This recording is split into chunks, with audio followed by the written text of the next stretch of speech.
what I'm in Europe to do is to be part of a film-making effort. And I want to describe the project to you a little bit, simply because it's what's on my mind, naturally.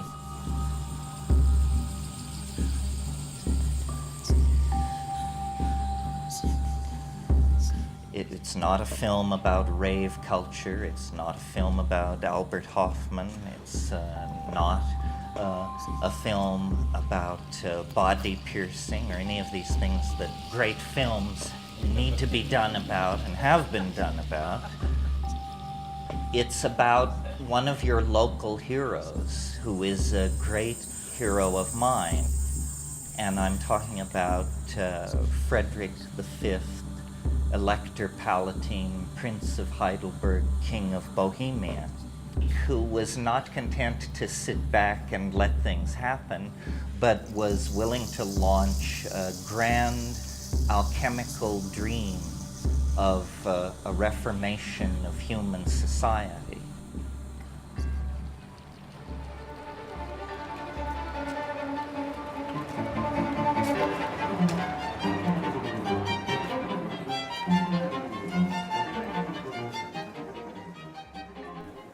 Okay, this is a prophecy in the Hermetic literature. A day will come when men will no longer care for the earth, and at that day the gods will depart and everything will be thrown into primal chaos. This prophecy was strongly in the minds of the strains of non-Christian thought that evolved at the centuries of closure of the Roman Empire. A world whose psychology was very much like the psychology of our own time, a psychology of despair and exhaustion.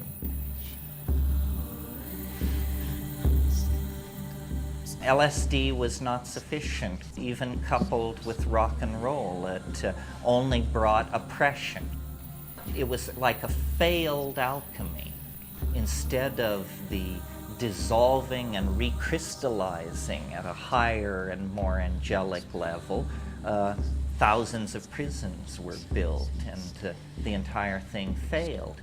But this spirit is the spirit of life itself, the spirit of novelty itself, and it will not be suppressed for long in any time or place.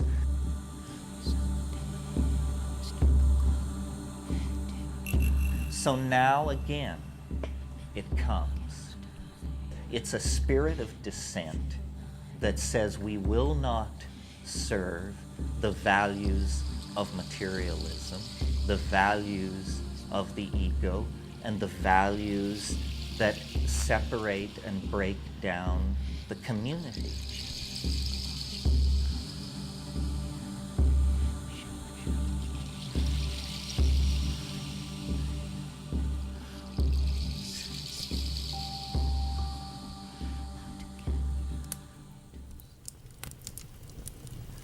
In the 120 years from 1500 to the beginning of the 30 Years' War, Europe was caught in a number of conspiracies and political intrigues directed toward moving Europe toward a magical and alchemically based society.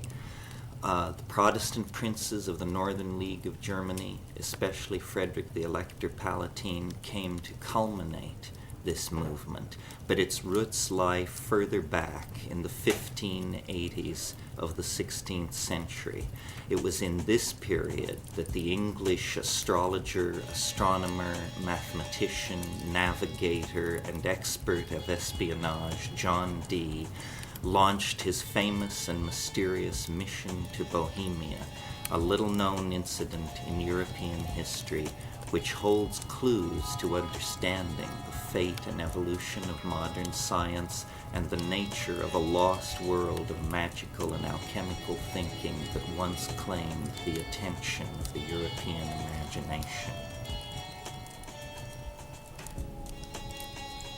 John Dee, the greatest mind of the Elizabethan era, friend of Queen Elizabeth, colleague of Sir Philip Sidney, converser with angels, mathematician par excellence, determined, under the influence of the mysterious Edward Kelly, that he was to be the center of an alchemical renaissance and a secret society that would lay the groundwork for the continuation of the dream of Astrea, the dream built around the Elizabethan Queen Elizabeth I.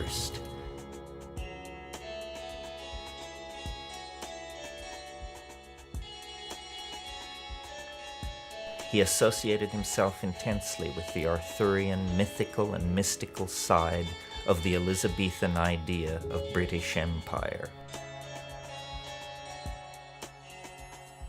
He was a Welshman, like the Queen he was so intensely devoted to, and like her he shared the Renaissance mood of Saturnian melancholy, a collector of books, a builder of scientific instruments, a composer of codes and ciphers, fascinated with alchemy.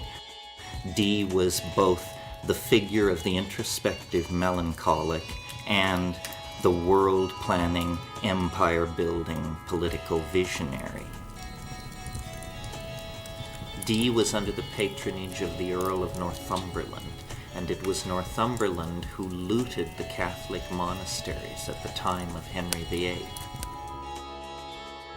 We have reason to believe that John Dee had virtual carte blanche in selecting manuscripts from those libraries that interested him.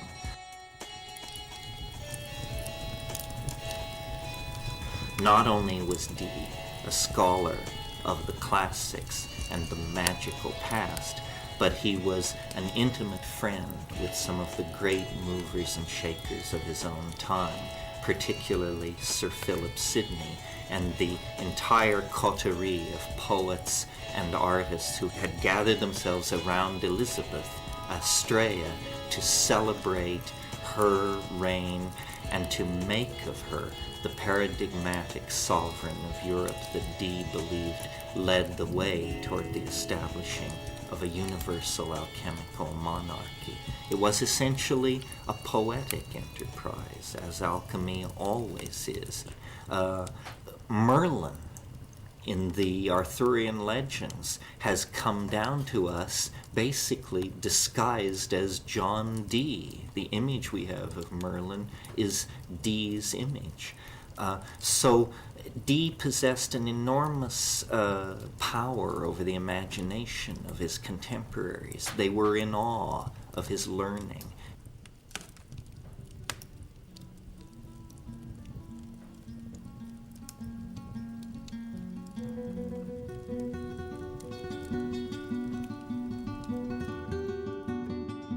Or let my lamp at midnight hour be seen in some high lonely tower, where I may oft outwatch the bear with thrice great Hermes, or unsphere the spirit of Plato to unfold what worlds or what vast regions hold.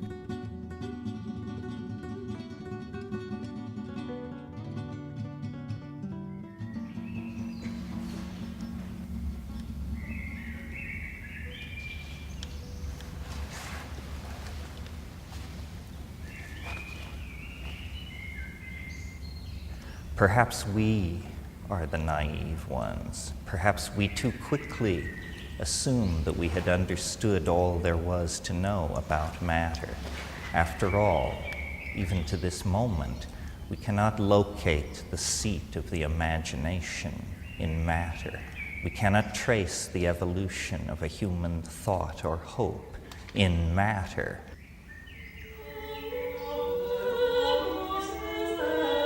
It's almost as though the alchemists, through their humility, had a deeper insight into the workings of the world than we have achieved today.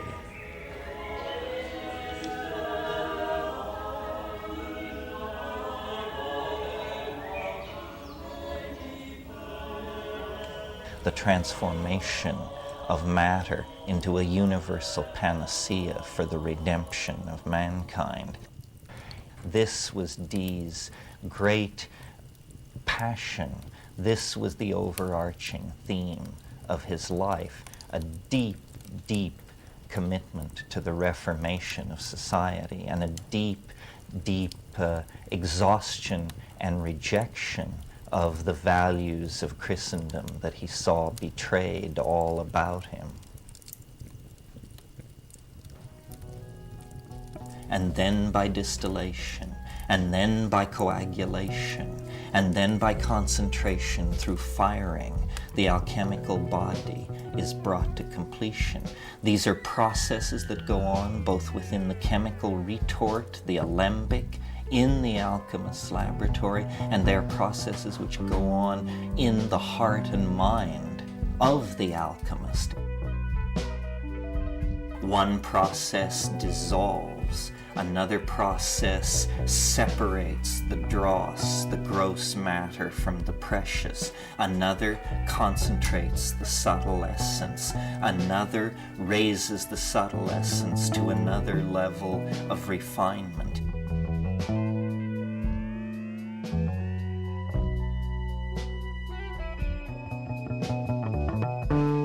And over time, the great friend of the alchemist, this process of rarefaction and growth, both metallic and psychological, both internal and external, both personal and impersonal, proceeds and feeds upon itself, and eventually, not through any logic discernible to the scientific mind, there is a kind of miracle, the production of the stone, the union of spirit and matter, the fusion of these two contradictory aspects of the universe into a new and third thing, the quintessence, the rubedo, the lapis philosophorum, the aqua vitae, the nostre lapis philosophorum de vici.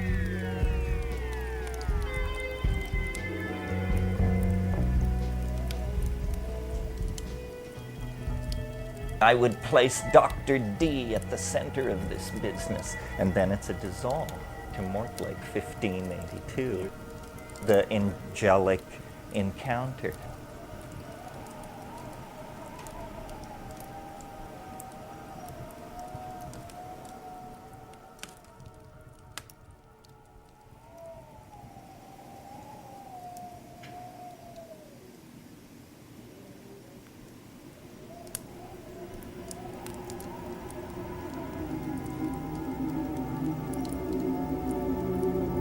All you that fain philosophers would be, and night and day in Gelber's kitchen broil, wasting the chips of ancient Hermes' tree, weening to turn them to a precious oil, the more you work, the more you lose and spoil. To you I say, how learned soe'er you be, go burn your books and come and learn of me. He was unusually susceptible to the claims of Edward Kelly, who came to Dee with two bona fides, a mysterious book written in hieroglyphics and a red powder which he claimed to be a partially completed approach to the alchemical elixir. With these two bits of evidence in hand, Dee fell fully under the spell of Kelly and his scrying ability. And communing with spirits and entities discerned within, he was at last obtaining entrance into the angelic realms he had so long sought.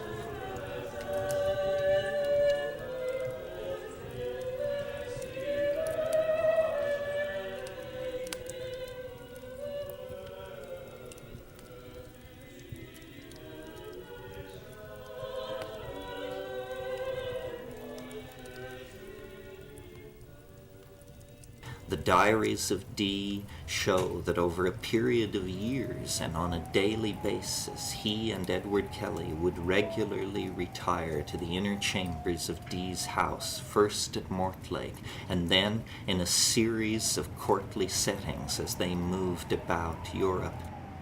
And in these seances, in these settings, a vast cast of angels and voices passed in parade, always egging our protagonists deeper into the Rosicrucian Enlightenment and the political dispensation that they sought.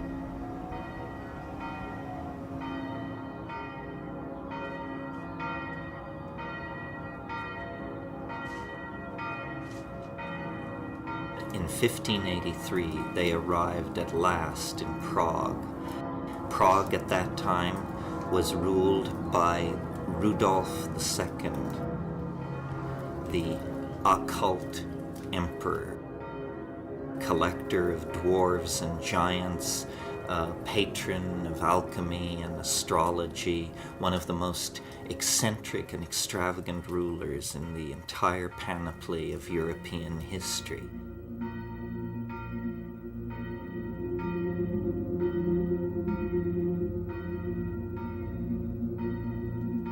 And it was to Rudolf, and it was to the people around Rudolf, and the emperor's private secretary, Count Palatine Michael Meyer, it was to these established and renowned alchemists that Dee brought his plan and drew them forward toward the idea of an alchemical reformation.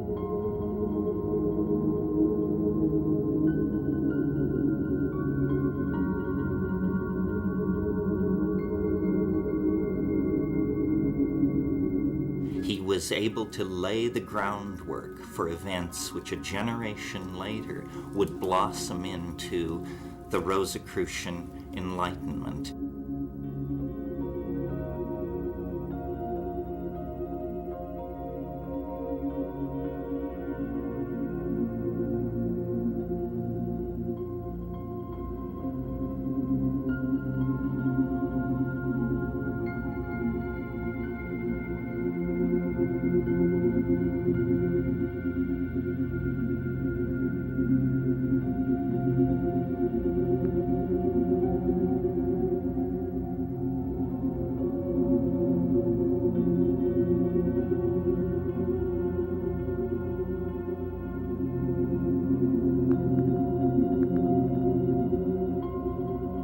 The whole of the cosmos is reflected in the mystery of man and woman, the mystery of the human mind-body interface.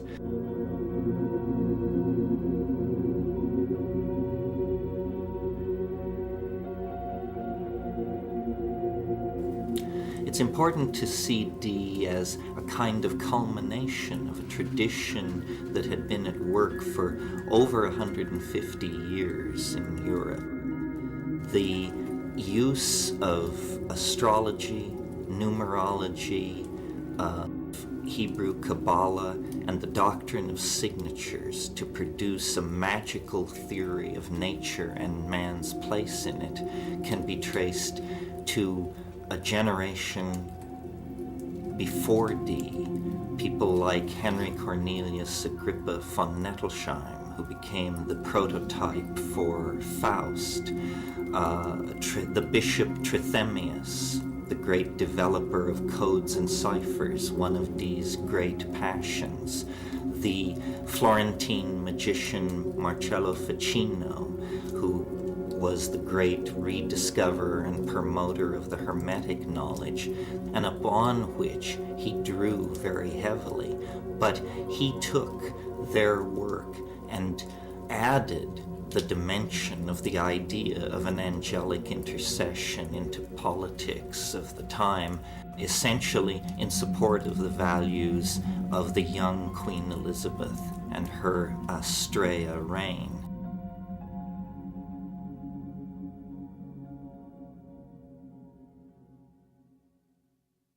Alchemy and the history of alchemy is full of contradictions, inconsistencies, unions of opposite, if you will.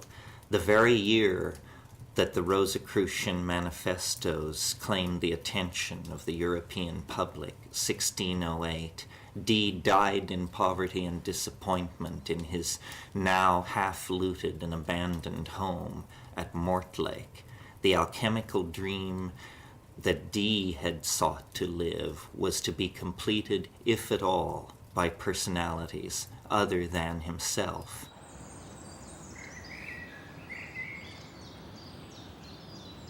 Our revels now are ended. These are actors, as I foretold you, are all spirits that melted into air, into thin air.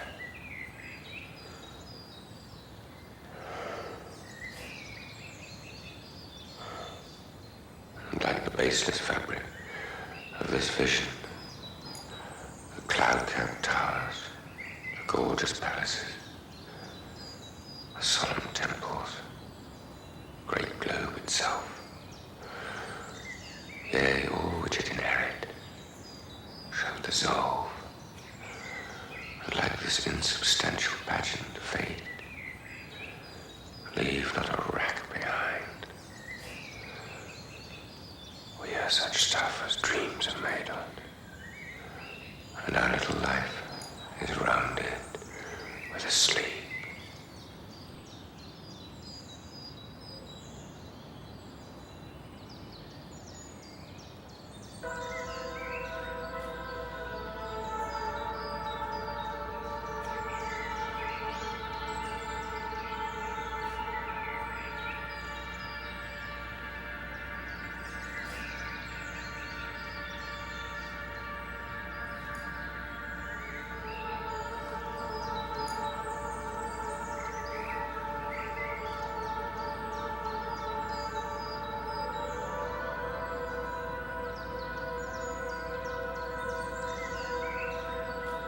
Frederick the Elector, the fifth Palatine Prince of Heidelberg, 16 years old, was betrothed by an arranged marriage to Elizabeth Stuart of England, the daughter of James I, the great-granddaughter of Henry VIII of England.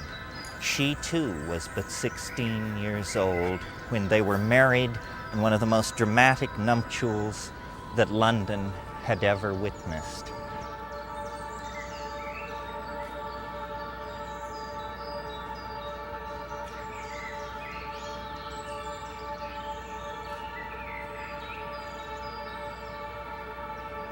Frederick had come to England to claim his queen, accompanied by courtiers, alchemists, and his advisor Christian von Anhalt, an alchemical dreamer who saw in the marriage of the young couple the opportunity for the establishment of a Protestant alchemical kingdom in Central Europe.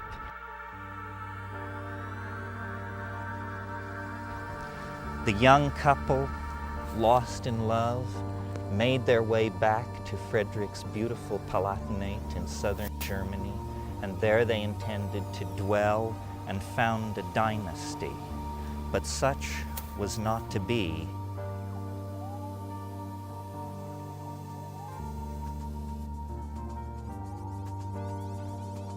And they were the center of a movement of alchemical reformation and revolution, of spiritual freedom, and to my mind, a very sort of psychedelic world.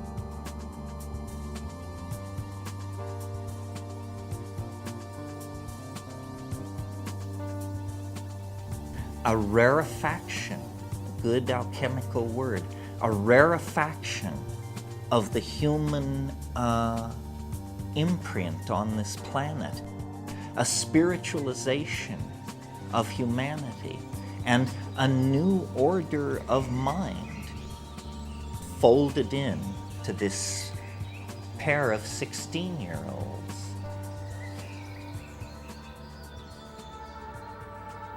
So to take an incident like the career of Frederick the Elector Palatine of Heidelberg and his bride, and make of it a kind of exemplar, a parable, a myth, if you will, the myth of the alchemical marriage, a myth that takes innocence and naivete and belief in the power of ideas to make a new world.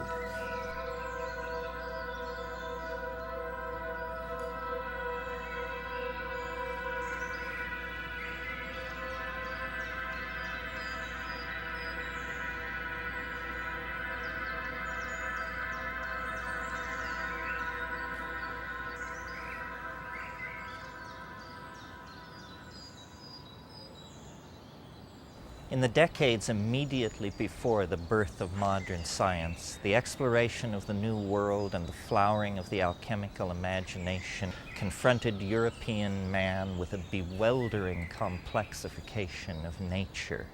And the primary symbol used to understand this bewildering variety of phenomena was the labyrinth, the palace, the Acropolis complex, stretched through time and space, architectonic, pregnant with mnemonic possibility. The palace, the court, became the symbol at the center of the social mandala of the European imagination, and never more so than here at Heidelberg, where Frederick and Elizabeth literalized the mnemonic and alchemical intentions of the age in a vast, sprawling complex of red sandstone cut with secret passageways, hidden doorways, and complexity found ordinarily only in the depths of the human unconscious and the alchemical imagination.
This is ground zero for the Rosicrucian Enlightenment.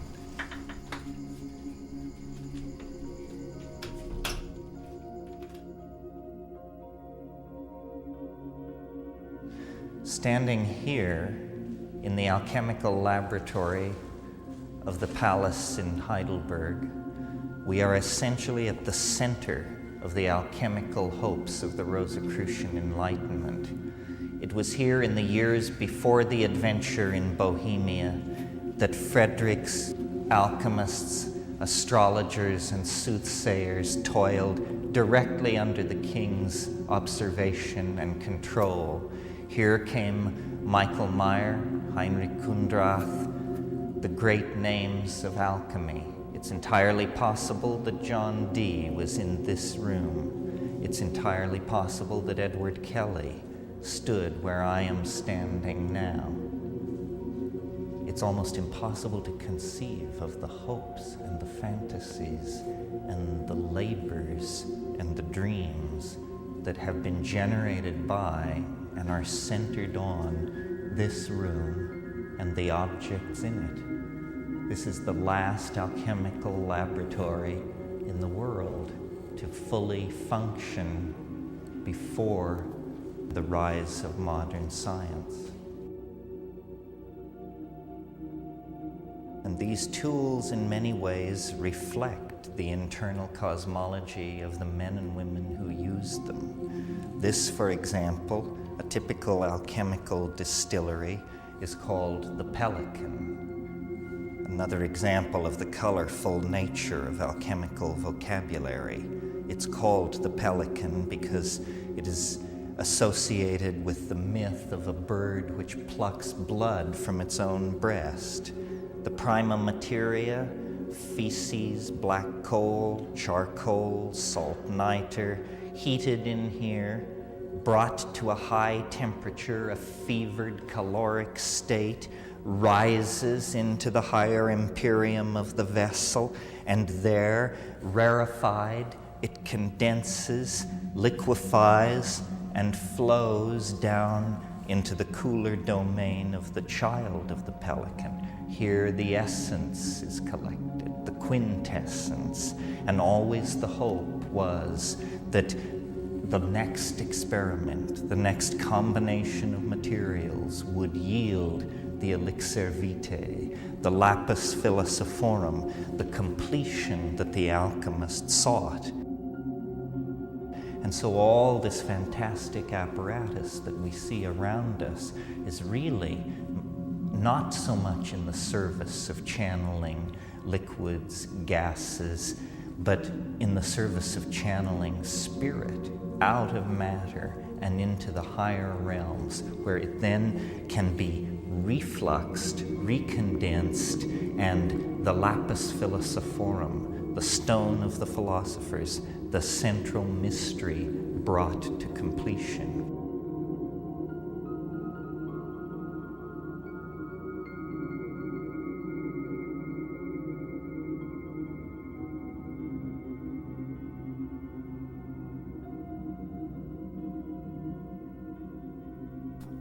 It's the self that we are trying to recover. This is lumina de lumina, the light trapped in matter, the lux natura. This is universal medicine, curing all ills.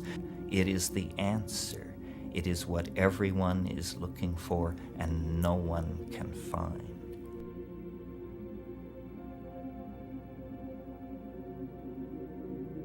And so the alchemist toiled over the centuries, the torment of the sulfur, the torment of the cinnabar, the search for the triumphant chariot of antinomy, the search for the quintessential essence that represented the union of all the world that the alchemists saw around them.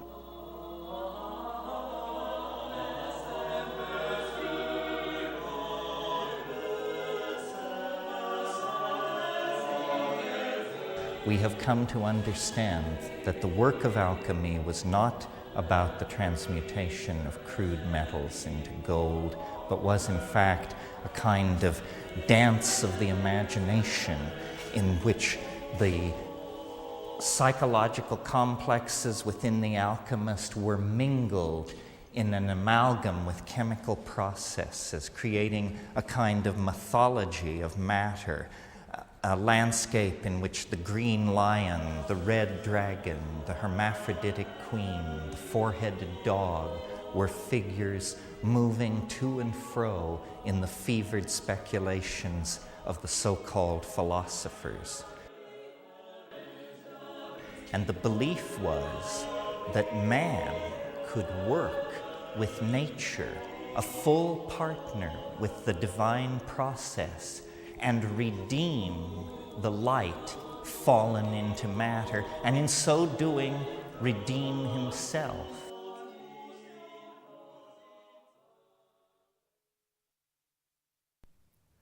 The alchemical philosophers were living in a waking dream, and many of their recipes were designed to wipe out the boundaries between waking and sleeping.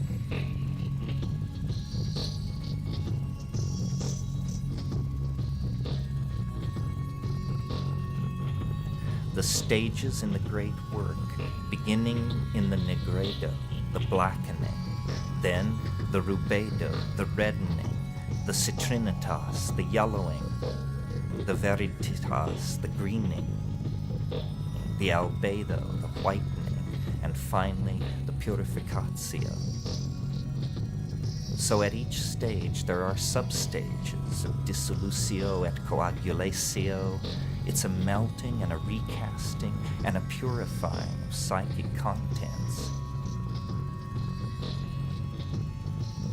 Images are full of ravening beasts, incestuous mother-son pairs, brother-sister pairs, hermaphrodites. All taboos are broken. This stuff just boils up from the unconscious, then is sublimed through the stages and is somehow fixed. And this fixing is the culmination of alchemy. If you bring off this trick, then you possess our stone, the philosopher's stone, the lapis, the sophic hydrolith of the wise.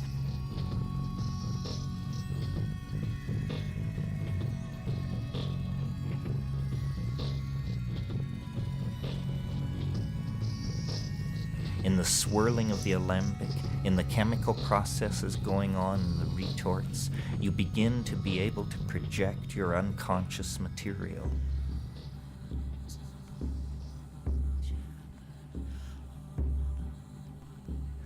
We are never really able, except in the psychedelic state, to transcend the belief in the inner world and the outer world as being somehow separate.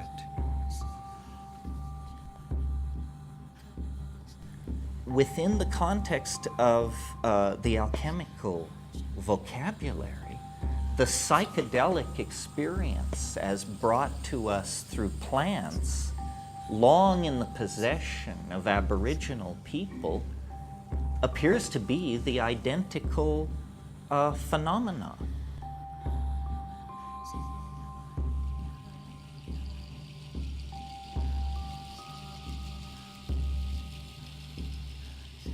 And the plants lift the imprisoning structures of the ego, and the ego flows out into the world.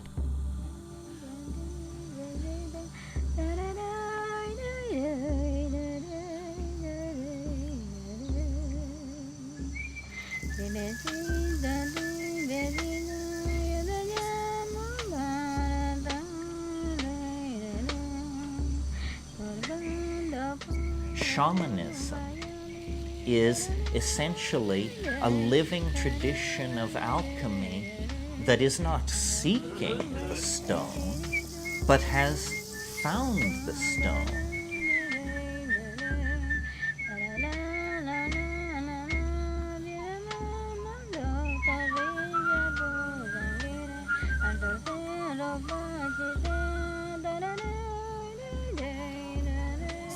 The shamans of the Amazon have attained a sufficient sophistication to explicitly understand that the vessel of alchemical transformation is the body and the head of the experience.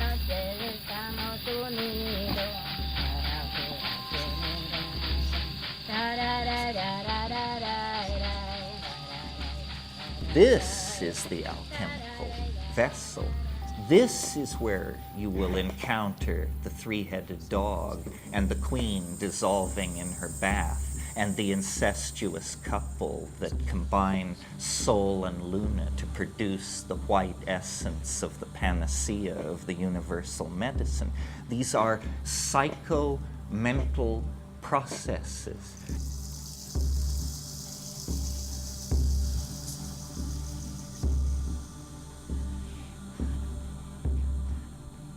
Nature is a great distillery of complexity, alchemical gold, novelty, connection.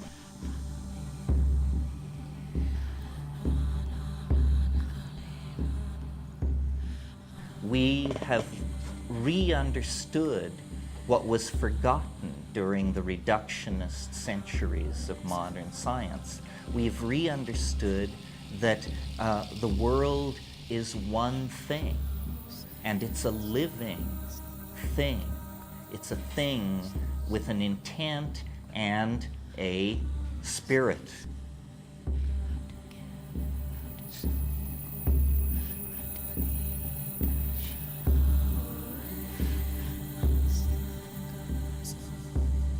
And rational analysis tells us that matter is simply atoms flinging themselves through space, obedient to certain mathematical laws that are invariant. And all the creativity, all the sense of connectedness that we experience as living beings, as members of a society, as human beings in contemplation of nature, all of that was denied.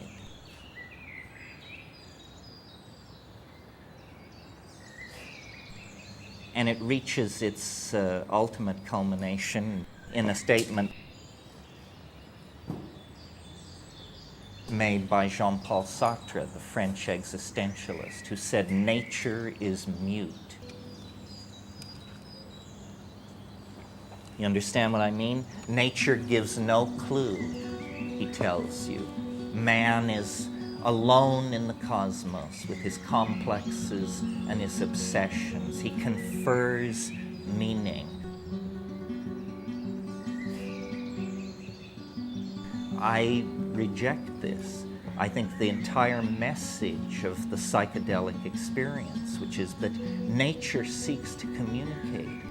All being is pregnant with language.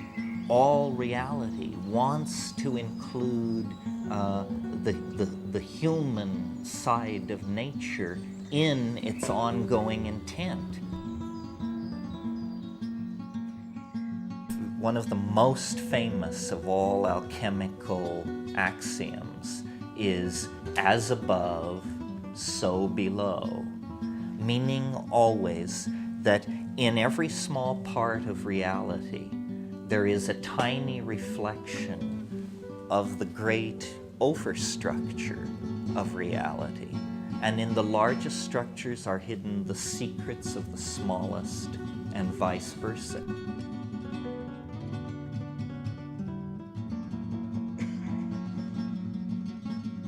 We have unconsciously imbibed the ontology of science, where we have mind firmly separated out from the world. But in an earlier age, mind and matter were seen to be alloyed together throughout nature.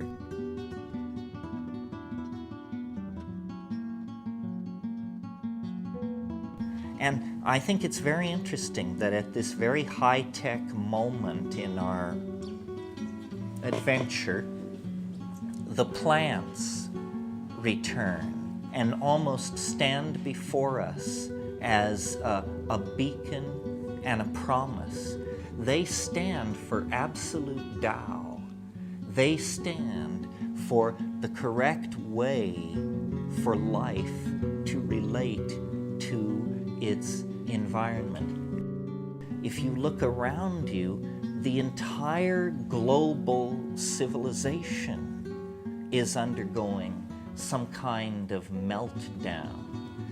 The planet itself is now to be seen as a kind of alchemical retort. The prima materia to be transformed are the nuclear stockpiles, the toxic waste dumps, the industrial wastelands. The I Ching says, never confront evil directly and never name it directly, because it finds weapons to defend itself. We are not an army, so our strategy must be stealth. It's an alchemical strategy. And what do I mean by stealth? I mean the house of constipated reason must be infiltrated by art, by dreamers, by vision.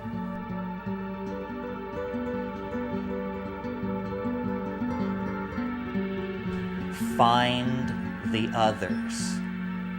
Find the others, and then you will know what to do.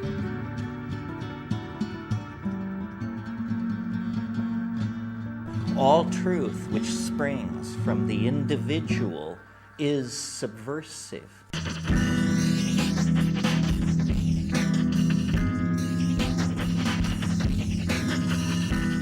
find the others, and then using this technology, which was designed to keep track of us, to pick our pockets, and to sell us junk we don't want, use this technology to produce art, massive amounts of subversive art. All culture is some kind of myth. All cultural stories, then, have a psychic dynamic to them. We are not an army. This is what Frederick didn't understand. He was a king, but he was not an army. Frederick, the elector, was one of 7 electors, 7 German princes whose combined vote could choose a new emperor. The politics of the situation were not lost on Christian von Anhalt and other alchemical advisors close to the young prince.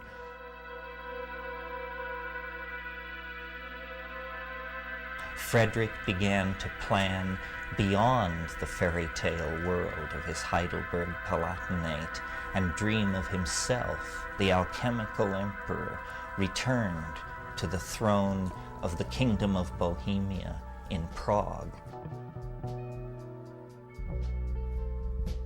And in the winter of 1618, I believe, moved with his bride and his court, all these alchemists, magicians, casters of horoscopes, herbalists, visionaries, moved the entire court from Heidelberg to Prague to create an alchemical reformation that had been hatched in the mind of the English alchemist and mathematician John Dee.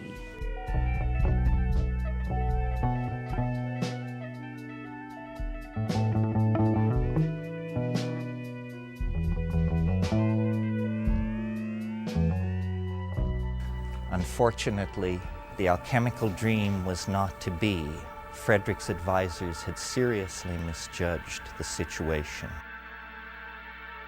James was not supporting an alchemical revolution. He was playing one side against the other, and to the idealists in Prague, such cynicism was unimaginable.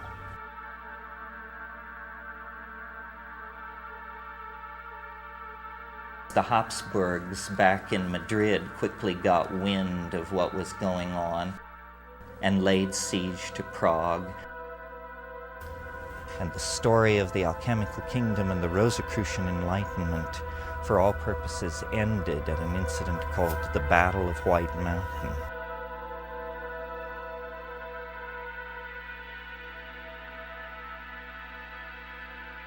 And Elizabeth fled to the Netherlands with her children. Frederick was defeated at the Battle of the White Mountain.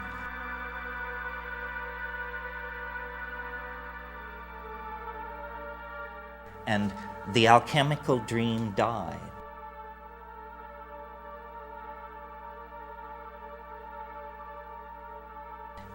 And this was really, in some sense, the beginning of the 30 Years' War. And as you know, going into the 30 Years' War, Europe was a place of popes and kings.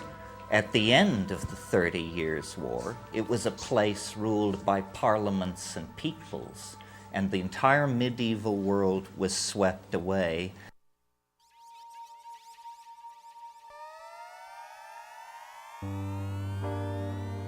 And these angel-dealing, horoscope-casting, alchemy-pursuing visionaries of this Rosicrucian Renaissance became simply objects of historical curiosity.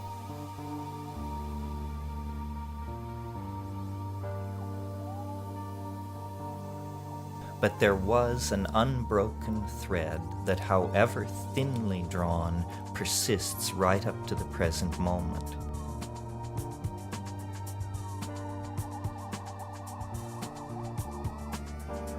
So the idea is to show the way back to the high magic of the late Paleolithic.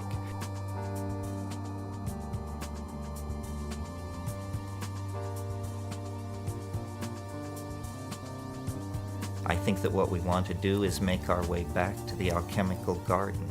That's where our roots are. That's where meaning is. Meaning lies in the confrontation of contradiction, the coincidentia oppositorum, a rediscovery of the real ambiguity of being, a deeper possibility, a rebirth of the human spirit.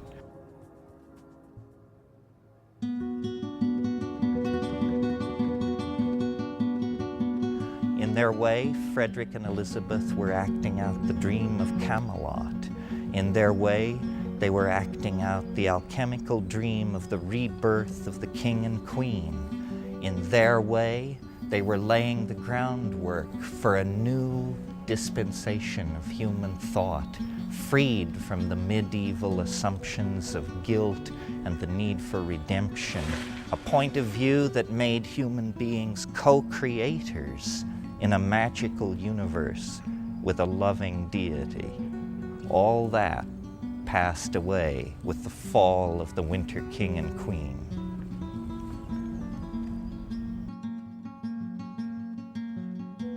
Well, until recently, I thought that that was the end of the story, but there is a coda that is amusing, if nothing else.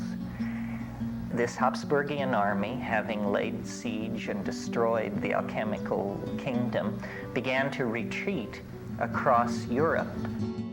In that Habsburgian army, there was a young soldier of fortune, only 19 years old, still wet behind the ears, happily soldiering and wenching his way around Europe, and his name was René Descartes.